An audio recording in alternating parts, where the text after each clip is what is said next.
We have made it to the offseason here in year number 4 of the San Francisco Giants franchise here on MLB The Show 24.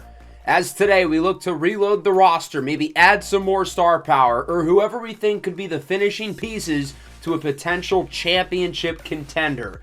In the last episode, our season unfortunately came to an end just like it did last year, losing in 6 games in the NLCS to the Atlanta Braves. And this one was especially heartbreaking since the Braves walked it off in the bottom of the 9th to win it 7-6. This was a really competitive game throughout. Much like Game 5, we lived and died by the long ball. All 6 of our runs came off of homers, including 2 in the final 3 innings by Stone Garrett, who nearly single-handedly won us this game. But the pitching early struggled between Yariel Rodriguez, Mason Miller, and Sandy Alcantara. And then the all-star closer, Camilo Doval, is the one who allowed the 2-run homer to Austin Riley in the bottom of the 9th. Riley homered, I think, twice in this game. He probably had 5, maybe 6 home runs in the series as a whole. He was unstoppable against us, and the biggest reason why the Braves are back in the World Series. And that is how our postseason run ends. We saw some good and some bad across the NLDS against the Reds, and now another postseason series loss against Atlanta. But first, we'll quickly go through some studs and duds of the postseason. 3 guys who I was really impressed by, and 3 guys who I thought were disappointing. They will go up or down by 1, depending on how they played, and their potential will go down by 1 as well. I think our best player in the postseason was J.P. Crawford. 5 home runs at .441, drove in 10 runs. His WAR was a full .1. Now, the one blemish is that he only had 1 walk, by far the lowest walk rate amongst our regular players. But since he was swinging the bat so well, we really didn't need him to draw walks, so his rating will go up by 1 as a result. Another bat who performed really well for us was Stone Garrett. Obviously, he had the 2 homers in Game 6 to nearly give us the win. Now, Garrett had his hiccups, a couple of at-bats in Atlanta. He swung in some pitches he shouldn't have. He probably should have drawn more walks, although he did have 6, which is one of the higher marks on the roster, with a walk rate at a very impressive 16%. But his discipline was not up to his standard. But otherwise, he was terrific. He's going to go up by 1. He's an 89 overall, which ties him for the second highest offensive rated player on the entire roster. And that speaks to how good he is and how good I think he'll continue to be. Logan Webb started in 3 games, and he was terrific in all 3 of them. 17 innings, ERA barely above 2, whip below 1. He was utterly fantastic. Through this series, he has never been a stud or dud of the year candidate because he's been consistently solid. He's never been great, but he's always performed at a somewhat high level. But here in the postseason, he was terrific, and he'll go up to a 94. As for our duds of the postseason, I think our worst offensive player was pretty easily Brendan Donovan, who we acquired at the trade deadline from the Cardinals. He just was not it. 0 extra base hits. He only hit 167 to begin with. He had a negative WAR despite playing perfect defense. And one of the big reasons why we got him is because of his clutch rating. He's a really clutch player, or at least he's supposed to be. And he wasn't really impactful with runners on base. He's a free agent, of course, at the end of the year, and we'll have to figure out if we want to bring him back. Sandy Alcantara is next. Of course, in the 1 game that he pitched in the NLDS against the Reds, he was terrific. He had a no-hitter last nearly 7 innings, but he had 3 separate appearances in the Braves series. He started in Game 1, he started in Game 4, and he was used in a relief role in Game 6. What did those 3 performances have in common? He wasn't good. He is a free agent at the end of the season, just like Brendan Donovan, but also like Donovan, he's been really good since we acquired him at the deadline, so it's going to be an interesting decision on how we choose to go about his contract. For the final one, I thought about Munetaka Murakami and Jung-Hoo Lee. I thought both of them were disappointing, but I think I'm going to go with Murakami. Now, he was really good at the end of the series against Atlanta with a pair of big homers in Games 5 and 6, but otherwise, he was a liability out there, and at least Jung-Hoo Lee was somewhat productive. His batting average is lower than normal, but he still hit .280, whereas Murakami, the strikeout rate was at around 35%, and other than the 2 home runs over the last couple of games, he was a net negative offensively. He'll go down by 1. He's still an 89, he's still really good, and he's obviously still a big piece of our future. But this whole season, he was kind of up and down. in the postseason. He was very up and down as well, and that's why I'm going to choose him as our final dud of the playoffs. And with that, it's time to see who's going to win the World Series. The Braves look to make it 2 in a row, but we'll see if they can get by the Houston Astros. I think Atlanta's the better team. They're certainly the favorite, but we cannot doubt an Astros team who continues to hold their reign of terror over the American League for the last decade plus. So let's get this show on the road. Game 1, Dylan Cease and Hunter Brown, and Cease throws a 2-hitter. The Braves off to a good start as they take the first at home, and they take the second as well with Spencer Strider, despite a comeback in the 9th by Houston. The Astros got to get it together at home. They win Game 3 with a great start by Luis Garcia. They win Game 4. They score 16 in Game 5. Look at the Astros. They lead the series 3-2. Michael King was really bad. The bullpen was really bad. Homers for Swanson, Alvarez, Bregman, Myers, and 2 for Pena, while the former San Francisco Giant, Michael Lorenzen, had a pretty solid start. The home team has been undefeated, and that comes to an end in Game 6. The Astros win the World Series over Atlanta. Swanson and Alvarez go deep again, and the Braves, with 105 wins, do not win their second consecutive title, and it's the Astros who get the upset. Austin Riley and Alex Bregman win the postseason MVPs, and Bregman, with homers in each of the last 2 World Series games, ends up taking the MVP of that series against Atlanta. A 3rd title for this Astros scorer who still has guys like Bregman and Alvarez and Altuve. And obviously they've made other good additions. Randy Arozarena, of course, has played a big role for them. A number of our staff members retired, and we'll take a look at the players around the league who are gone. We have one player from our organization, Christian Montes de Oca. He's a minor league pitcher, so he's not really a big deal. But some of the notable players around the league include former All-Star MVP Elias Diaz, Jose Abreu, the former MVP, Aroldis Chapman is done, Nathan Eovaldi, an all-time really playoff performer of this generation, former Giant Kevin Gossman, 2-time former Giant, I should say. Another former Giant, Mitch Haniger, Liam Hendricks, Jason Hayward, Tim Hill, Craig Kimbrell, DJ LeMahieu, Seth Lugo. Chris Sale is a big one. He won the Cy Young in 2025 of Atlanta. Colton Wong, and another former Giant, Mike Yastrzemski, who was here in Season 1. Not an overly good class, though. Maybe Chris Sale has a Hall of Fame case because he was so good for those years with the White Sox and to a lesser extent with the Red Sox, and then winning the Cy Young in Atlanta, but ultimately he does not get in. And if you're not going to put him or Jose Abreu in, you're probably not going to put anybody in for this retirement class. And that brings us to the start of the offseason with free agents and then staff. Wow, we've got quite the staff here. Nobody's under contract in the coaching staff. That is fascinating. And we have a number of players here who are not under contract either. And of course, a number of players next year who will be free agents. Ian Happ also has a mutual option for $18.2 million that he could choose to decline, test his market value, and maybe make more money. We've been saving money over the last few years. Murakami is really the only super big long-term deal. I've been waiting for the time to potentially spend big, and I think this might be the year. We'll start with staff, though. Ronald Rodriguez has been our manager over the last few years. I see no reason not to bring him back, but I wouldn't mind shuffling the deck in terms of the other staff members. Victor Zarate will offer him to be the hitting coach. Preston Rangel will look at him to be the pitching coach. I want to give all these guys somewhere between 2 to 4 years. It's not an overly long commitment, but also long enough to where it's not super short. Julio Marmolejo will be offered as the first base coach. Jeffrey Bankston will look to sign him as the third base coach. And then Devin Muller, we will hope, signs as the farm director. So hopefully those guys end up accepting their contracts to be on the staff. And now that brings us to exclusive free agent negotiations. We've got some decisions to make. I'm expecting this to be the best free agency class that we've seen so far in this series. So because of that, I don't want to spend too much here, but there are some guys here who I wouldn't mind bringing back. And we'll start with the position players. There's only 2, Brendan Donovan and Orlando Arcia. So we got Donovan at the trade deadline from the Cardinals. He was in the midst of a career year, and he played really well over the final 2 months of the regular season for us.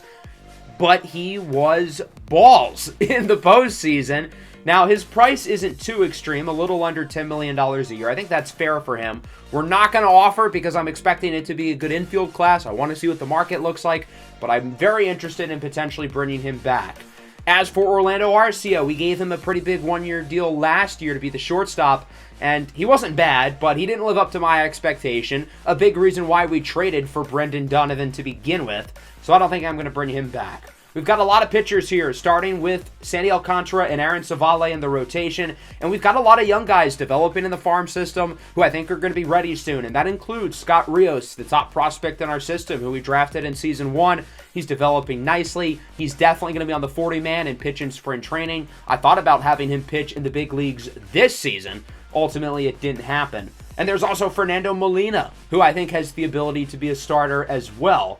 So because of that, I like where we're at in terms of the rotation for the long term, but none of those guys are proven. We still need proven starters, and Sandy Alcantara is certainly proven. He, like Donovan, was a really good trade deadline acquisition, but he stunk in the playoffs. Now, it doesn't seem like he wants much money, only around $12 million a year.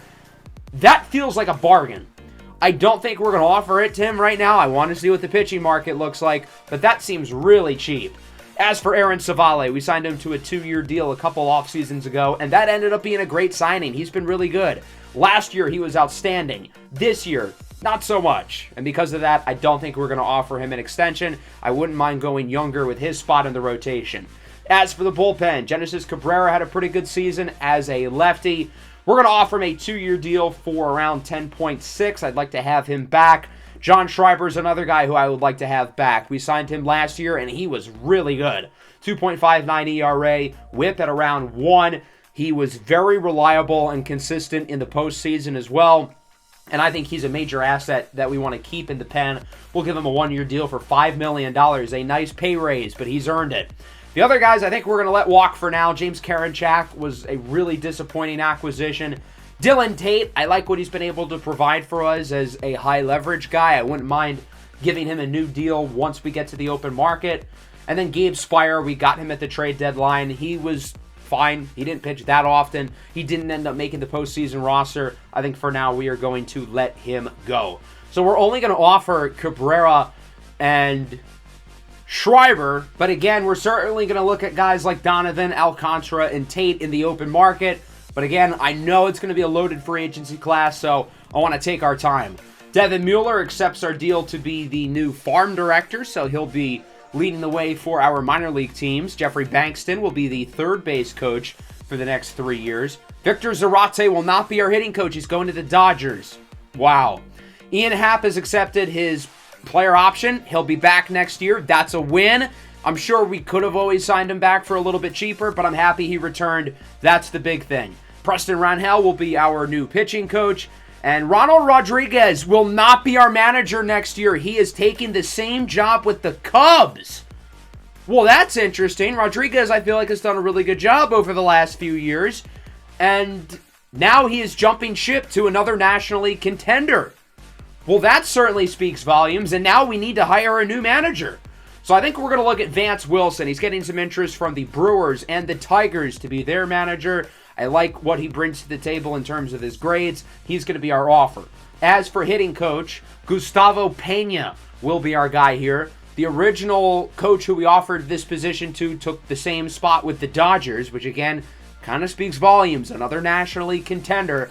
And I feel like these are all signs that we need to do something this offseason to put ourselves ahead of teams like the Dodgers, the Braves, the Padres, and maybe even the Cubs. So, as I said, it is a really good free agency class, as you can see by the top. But first, we've got some dirty work to do. We've got 6 players eligible for arbitration. I don't think we're going to offer Stone Garrett arbitration because I want to give him a contract extension. I like what he's provided over the last couple of years, and I think there's more room for him to grow. He's a clutch player, situational hits, really good defense, good plate skills, good against lefties. I want him here for another 4 years, and we're going to offer him $37 million. And if he does say no, I guess we will offer him arbitration after all. The other players here will also be getting arbitration. I thought about extensions for Harrison and Sable. Both of them want a lot of money. Both of their value is really high, and understandably so. But I think for now we're going to hold off. As for contract renewables, we're not going to offer any long-term extensions here. Tommy Rogers hasn't yet earned it. I'm hoping in year 3 he takes that leap, but I need to see it before I give him the big bucks. We're going to bring back pretty much everybody here except for guys like Forrest Whitley, Landon Roop, older guys who really don't have high-end ceilings to develop. And that brings us into free agency, and this class is loaded. It is a great crop of players, no shortage of star talent. And there's a player in this free agency class who I have had my eyes on since really season 1. I've never had the opportunity to trade for this player because he's been on a contending team on a very team-friendly contract. But there's a guy who I've been really wanting to sign, and I was planning on today being the day. The problem is, he is not here in free agency. So the guy I'm referring to is Ozzie Albies in Atlanta. I've always felt like he's kind of the perfect fit for this team. And I have literally been saving money so I can pay Ozzie Albies this offseason. And when he tore his ACL in July and the Braves traded for O'Neal Cruz at the deadline, that sort of signaled to me that they're going to let Ozzie Albies walk. Not so fast. They signed him to a 9-year, $181 million extension. I would have been happy to give him that deal, but he is staying in Atlanta. So the Braves, who beat us last year in the NLCS without a healthy Ozzie Albies, are going to add him back to the lineup. And my whole plan that I've been setting up for years is flushed down the toilet, and now we've got to adjust. So Ozzie Albies is not available, and when life gives you lemons, you got to make lemonade. And that starts by looking at the other options in the infield. Of course, Brendan Donovan is available. There are some good players here. Willie Castro, Bryson Stott. I thought about trading for Isaac Paredes over the last 2 trade deadlines. Geraldo Perdomo, Jeremy Pena, all intriguing players. But I think we're going to bring back Brendan Donovan. Considering his asking price is a lot less than a lot of these other guys, I think that'll be a better deal. But otherwise, there aren't really many great choices in the infield because I don't want to spend on a catcher. I like what we've got there. Yandy Diaz is like 36 years old. And again, I don't love the value for the other guys at second, third, and short. I think the best value gets, or at least the best players here, are all at center field with Luis Robert, Brandon Marsh, and Leody Taveras. We don't really need outfield, but I think if we were to sign one, we could make it work and shuffle some guys around. Luis Robert is obviously the best player here. I think he's the best player overall in this free agency class. He's been with the Phillies over the last few years. He's been absolutely outstanding. But there are some question marks with Robert, including his durability, which I'm a little bit hesitant about for a guy who's going to be asking for probably $200 million. Brandon Marsh is here as well. I have been really impressed with him throughout this series with the Phillies. His durability is also a problem, and we have a lot of guys with his skill set as a lefty bat already, so I feel like that would be redundant with Jun-Hoo Lee and probably Brendan Donovan coming back, and Murakami and Crawford and Sable. So I think of these choices, Leody Taveras with the Rangers is probably the one who makes the most sense. He's obviously a lot worse than those two on offense, but he's a switch hitter, good enough power, good enough contact, sub 800 OPS guy, but he's averaged nearly a 5 WAR over the last 2 seasons. And he's a Gold Glove level defender. I don't want to give him a super long-term deal. I think a 3-year contract for $57 a year with a mutual option for the 3rd year seems pretty good. The Rangers are offering him $57 for 4 years, so I think he's going to like our offer more. As for the pitchers, there's a lot of good ones, but considering everyone's asking prices, I think Sandy Alcantara would be the best value here. Now, after his bad postseason run, I'm not comfortable with giving him a long-term deal. 2 years for $28 with a mutual option for the 2nd year. I don't want to lock ourselves into him because he has bad playoff history on this channel, and I want to make sure I'm getting a bang for my buck before I sign him to a long-term deal. So Alcantara, Taveras, and Donovan will be our 3 offers here for the first stage of free agency. So let's do some simulating. Johan Duran will be leaving Minnesota, joining the reigning World Series champion Astros. Shane Bieber is a Brave. Wow! 5 years for $160, so the reigning National League champs get better. I didn't think the Braves were really going to spend this offseason because they've invested a lot of money over the last couple of years, but they're able to get an extension done with Ozzie Albies, and now they add really a 3rd ace to their pitching staff. But if you think this is bad, buckle up. Adley Rutschman is a Dodger. 8 years for $320. He's getting the full $40 million maximum contract. So the Dodgers make a splash, and they add to their super team. And then Alexis Diaz ends up signing with Minnesota, replacing Johan Duran, leaving the Reds. But let's talk about the Dodgers and the Braves real quick, because these are our 2 biggest competitors in the National League. I didn't think the Dodgers would be spending more because they've already given out a bunch of wild contracts. Ohtani's still making $46 million a year for the next 6 years. Mookie Betts still is a large deal. Mike Trout has another 3 years. The Adley Rutschman deal is now here. They're paying Kyle Tucker for 5 years. Yoshinobu Yamamoto for 6 years. How are they going to afford this? I get it's the Dodgers, but still. As for the Braves, how are they going to be able to pay guys like Acuna and Strider and O'Neal Cruz, who are all free agents within the next 2 years? Because Dylan Cease is making a lot of money. Shane Bieber's now making a lot of money. Austin Riley's going to be here for a while. And Ozzie Albies obviously signed the 9-year extension. I went into this offseason planning on us being the only National League contender to add a true difference maker. However, the Braves and Dodgers both have, and the Phillies have re-signed Luis Robert. I didn't think he was going to go back to Philadelphia, but they end up working out an extension. So that's also not good news for us. The Alcantara market is growing quickly, so we're going to up our offer to $30 million total as Geraldo Perdomo signs with the Rangers. And that's because they lost out on Leody Taveras, who signs with us. 3 years, $57 million with a mutual option. I'm excited about the addition of Taveras, but he does create a logjam because we've got like 7 or 8 good outfielders. So I do have a plan here. Ian Happ will primarily play the infield. Stone Garrett will primarily play first base. And then from there, Jung-Hoo Lee and Leody Taveras are probably going to start pretty much every day in the outfield. And then Tommy Rogers, Johnny Hackman, and Kyler Rodriguez will platoon between the final outfield spot and the DH position.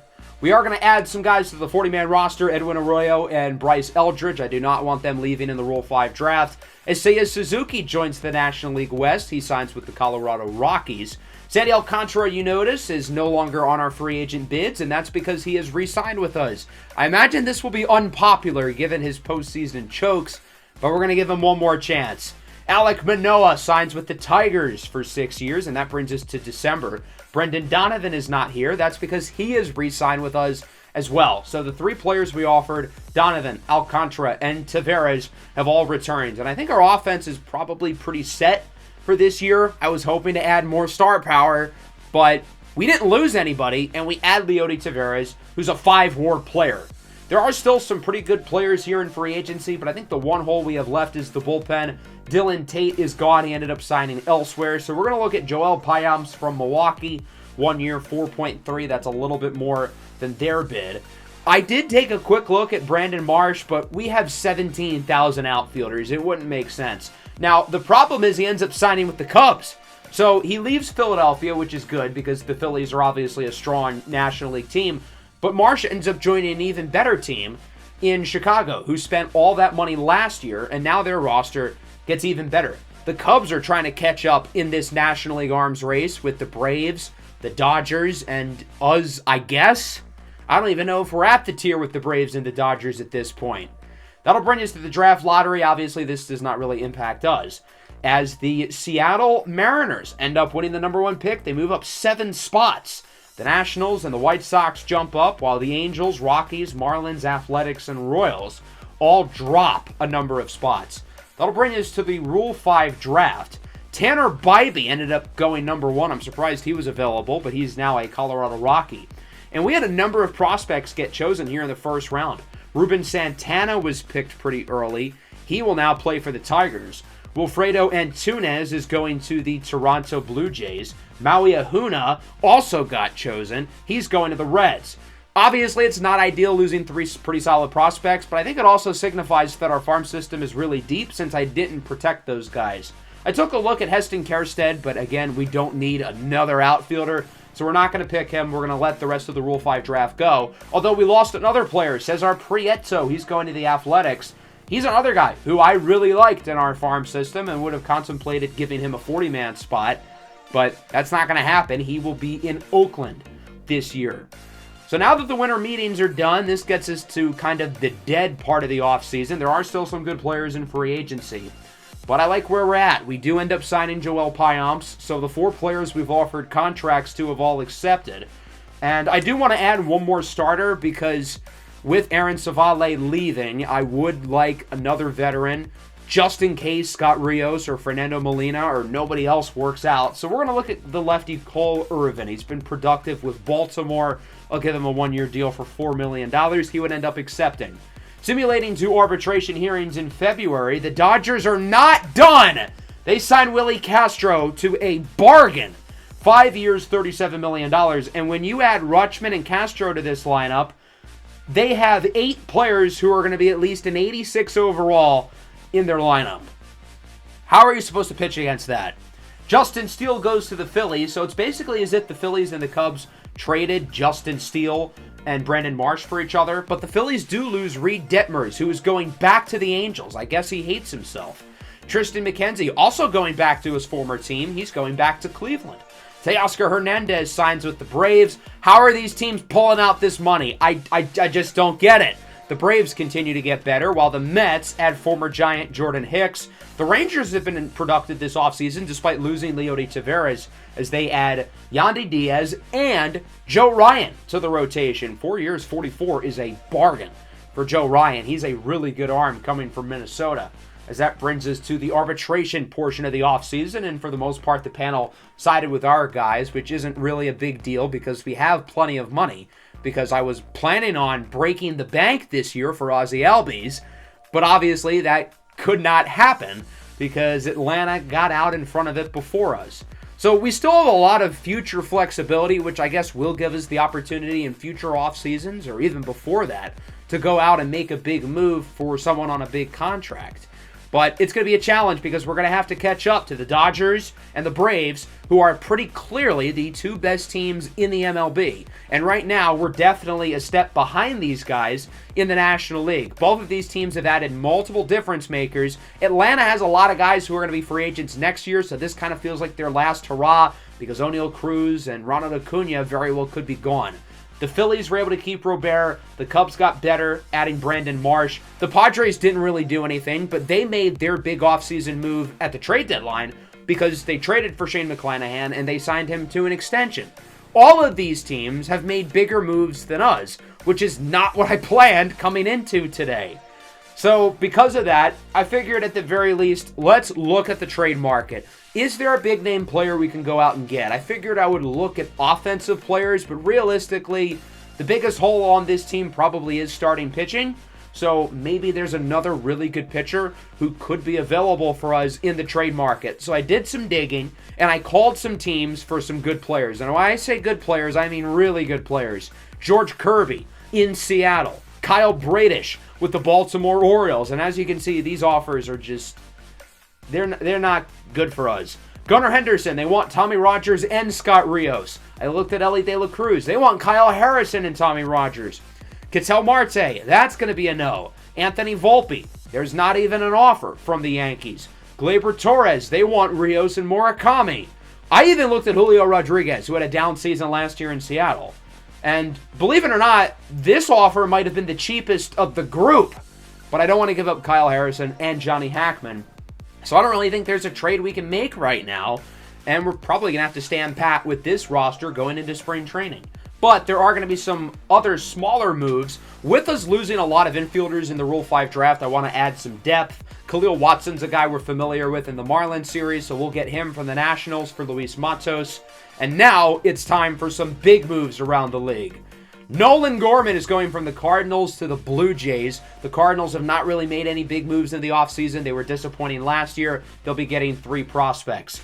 Ke'Bryan Hayes is going to the Mets. He has 3 years left on his deal, so the Pirates are taking advantage and selling high.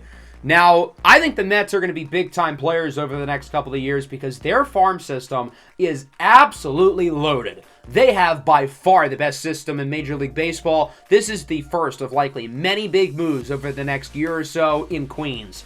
Kyle Bradish will be getting traded. He's going from the Orioles to the Houston Astros, the reigning World Series champions. The Astros pitching staff is a little bit weak, and this Houston team has a lot of star power in terms of the pitching with Hunter Brown and Luis Garcia and now Jeremy Pena, and the same can be said for the lineup. But it's not an overly deep group. They've got some solid veterans, including former Giants Michael Lorenzen and Robbie Ray, but they don't really have great pitchers outside of their top 2, so they're going to send away 3 of their top 4 prospects in order to get him. But the Orioles are not done. They are trading away Gunnar Henderson, who's on the final year of his contract. With Adley Rutschman gone, they are tearing it down. Gunnar Henderson is going to Atlanta. The Braves are not done making moves. They're making another splash. They don't need Hurston Waldrop or A.J. Smith-Shawver because all of these pitchers are signed for multiple years. They had their 5-man rotation set. Their number 5 starter won the Cy Young last year. Jared Kelenic is also in this deal. He was a key player for them last year, but they signed Teoscar Hernandez. They traded for Robert Hassel. There's no need for Kelenic. And so Gunnar Henderson joins this team. He will be batting 8th for them. That's how loaded Atlanta is. Them and the Dodgers, clearly a step ahead of us, and that's going to give us a big challenge going into season number 5. And while I do like our team, we're pretty much running it back for the most part, but adding Leody Taveras and making a couple switches in the bullpen. But this is pretty much the same team as last year. Our team last year was really good. We won over 100 games. But going into the offseason, I wanted to make a splash. And although Leody Taveras is a good player, I wouldn't call him a splash. But you know who did make splashes? The Cubs, who added Brandon Marsh. The Dodgers, who signed Adley Rutschman and Willie Castro. The Braves, who brought back O'Neal Cruz, signed Shane Bieber, and traded for Gunnar Henderson. Normally, when I conclude an offseason, I feel really good about it, and I feel ready to go for the next season. But I feel like this offseason, in some sense, was a failure for us, even though it was kind of out of our control. We had aspirations going into this offseason, and we did not complete them. But I think that's going to be a fascinating storyline to follow along with in Season 5. We are clearly a step behind the Braves and the Dodgers, and maybe the Cubs at this point as well. So it is going to be an arms race at the top of the National League. It's going to be really competitive, and we're going to be aggressive this year, making a big move if we need to, because we've got to catch up to these big dogs at the top. And I hope you guys are ready for what should be a really exciting and really challenging season number 5. I hope everybody enjoyed the episode. Make sure to leave a like and subscribe to the channel if you are new. Peace out.